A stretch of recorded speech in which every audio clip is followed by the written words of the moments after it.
Hey, what's happening? What's poppin', everybody? Today we're gonna be facing, in my opinion, my favorite team drafted in this whole GPC.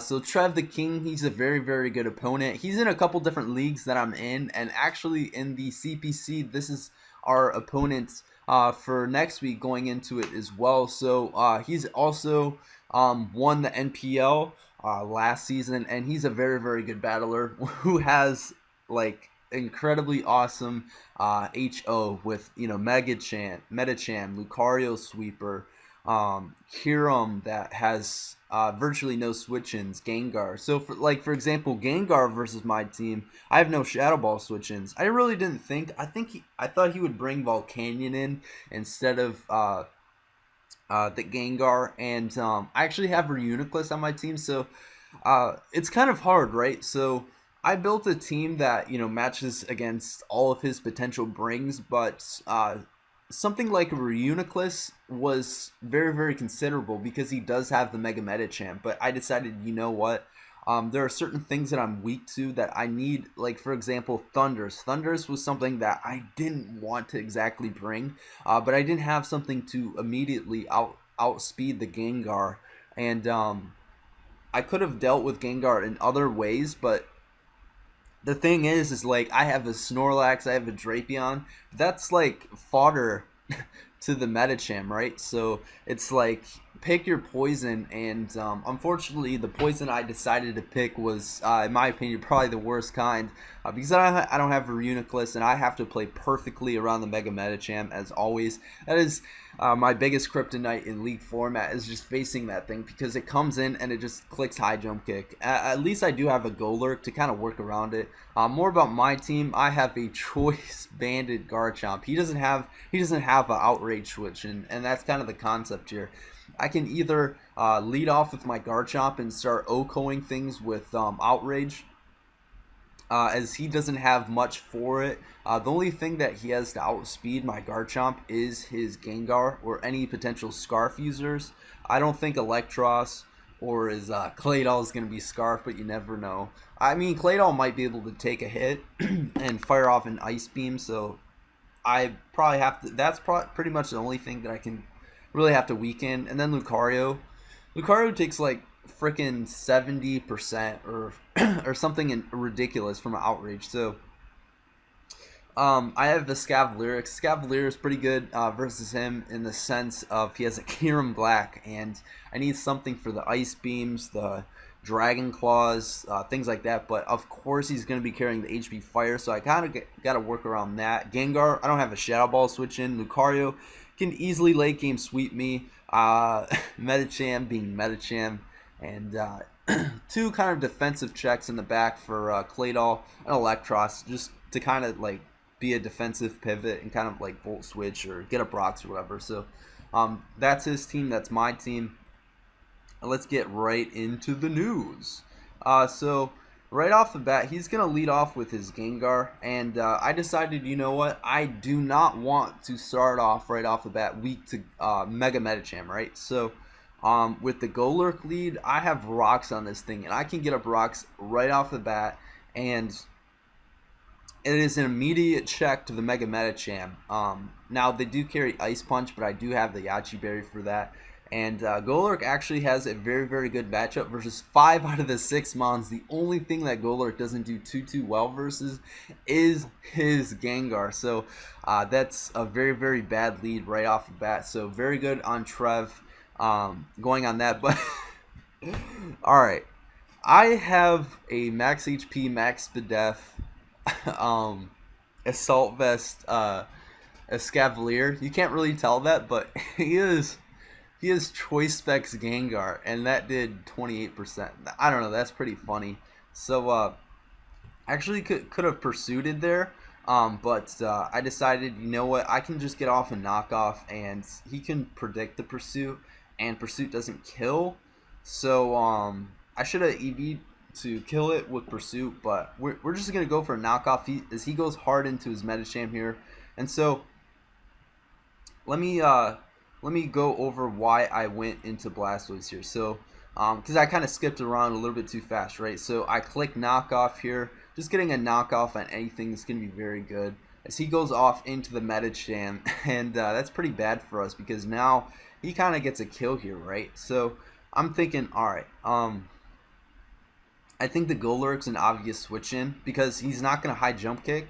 Um, and I have a couple fighting resists, and if you look at my ice weaknesses, I have the Golurk that's weak to ice, Garchomp that's weak to ice, Thundurus that's weak to ice, and Virizion that's weak to ice. And I have 2 fighting resists. And the other thing about Trev is he over predicts a lot, in my opinion. So I thought, you know what? I think, you know, if I predict this wrong, I'm gonna lose him on. So I decided, you know what? I'm just gonna go out into Blastoise because he doesn't have Blastoise isn't doing too much for us, and he goes for a Drain Punch and crits us. And my whole plan was I was gonna switch into an Ice Punch, and then he was gonna go for a fighting move or Thunder Punch or whatever, and I was gonna switch out maybe into the Thundurus. You know, I was gonna make a defensive pivot into the defensive pivot. He crits me. I don't think it really mattered too much, but it's whatever. And I lose my Blastoise, which sucks a lot, because I already lost him on pretty much. The most amount of fodders I can have, the better. So I'm going to go out into my Golurk as he reveals, you know what, he's just going to Ice Punch. He probably knows, well, I don't know if he knows that I'm Yachi, but I can take a Zen Headbutt, I can take a Ice Punch, and I'm just going to fire back off a Shadow Punch and knock this thing out. As I could have set up my rocks, but it's like I need to get rid of this thing as soon as possible. So he's going to go out into his Kyurem, and I'm just going to go right out into my Escavalier as he fires off a Dragon Claw, which is very interesting. But he goes, I don't know, I'm predicting him to go out into his Electros maybe, or his Claydol to maybe get up his rocks, but he decides to go out into his Lucario, which is very scary for me because he's at +1. I could have went for a Drill Run.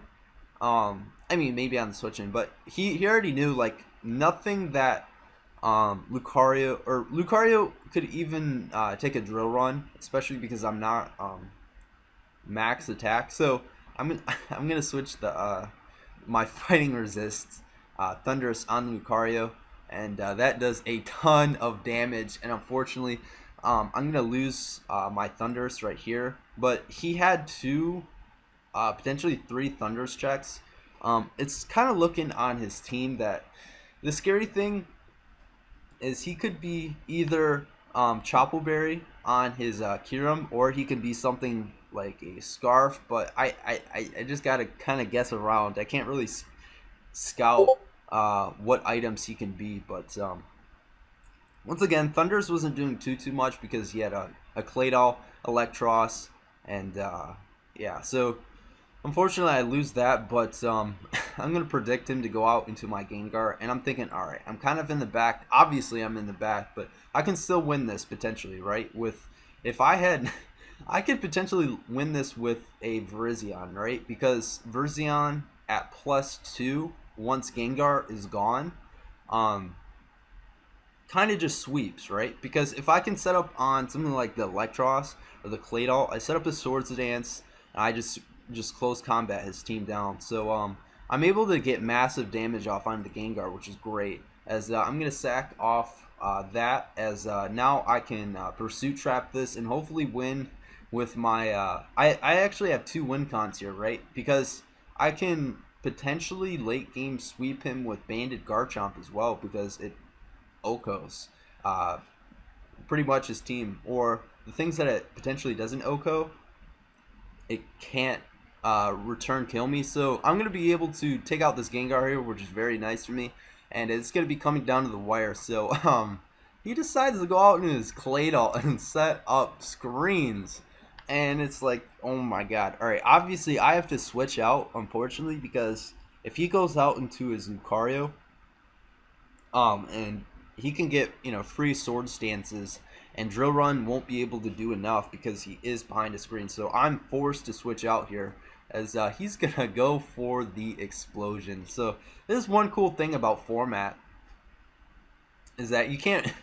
Who prepares for dual screens Claydol? I don't know. Pretty cool tech, and I don't know. Maybe he didn't have. I don't know what his Claydol was. I don't know if he had rocks or spin or this or that. But he's able to get up a screen here, which is pretty bad for me, as I'm gonna sack off my I'm gonna sack off my Scavalier, and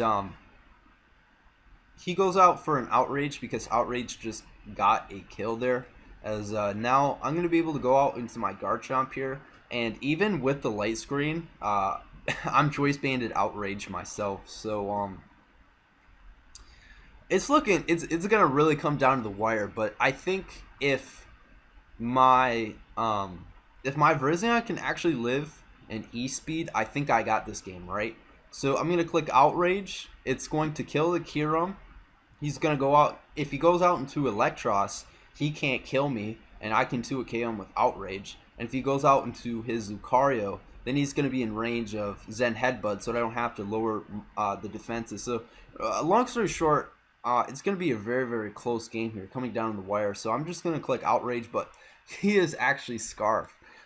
Very good prep on him, and the reason why that was very good prep for him, I actually was considering once again that he was Troupple Berry, because Troupple Berry deals with the Thunders, it deals with the Virizion, it deals with the Aura Sphere on Blastoise, but he ends up being Scarf, and that's an alternate way to handle my Mons, is to outspeed them. So why take a hit from Thunders when you can outspeed it and just kill it with a Ice Beam or something along the lines? Or same thing with Virizion, you can instead of taking a hit from close combat, you can just outspeed it and kill it with a Ice Beam. So maybe I should have prepped a little bit more versus the Kyurem potentially being Scarf, but I think I had a pretty good shot if he was not Scarf Kyurem. But pretty much this is going to wrap up the game, because Virizion cannot take this outrage for obvious reasons, and even if it did, he has Lucario with E-Speed, and we're going to lose this game. And this honestly is not the worst of the world, right? So right now we're now hopping into this league. There's only 11 weeks and we're 0-3, but I promise you we are going to bounce back and we're going to make it into the playoffs. That means we're going to have to win all our games, but I think we can do it. And we played kind of sloppy this game versus a really good opponent, and we cannot do that going into future weeks. But this week was kind of a weird week because this is my first week into it. I kind of had to rush things, and I don't know if you guys noticed, but a lot of this is kind of rushed. But I'm going to take a step back, really look at my opponent's team, and really do well kind of going forward. That is the plan. I plan on not losing the rest of the season, and if I do, it's potentially out of the playoffs. So that's what we're going to be fighting for. I hope you guys really enjoyed this great match versus a really, really good opponent in Trev. And we're going to be pumping out more league games and content, and hopefully you guys enjoy. Until next time, I am signing out. Peace.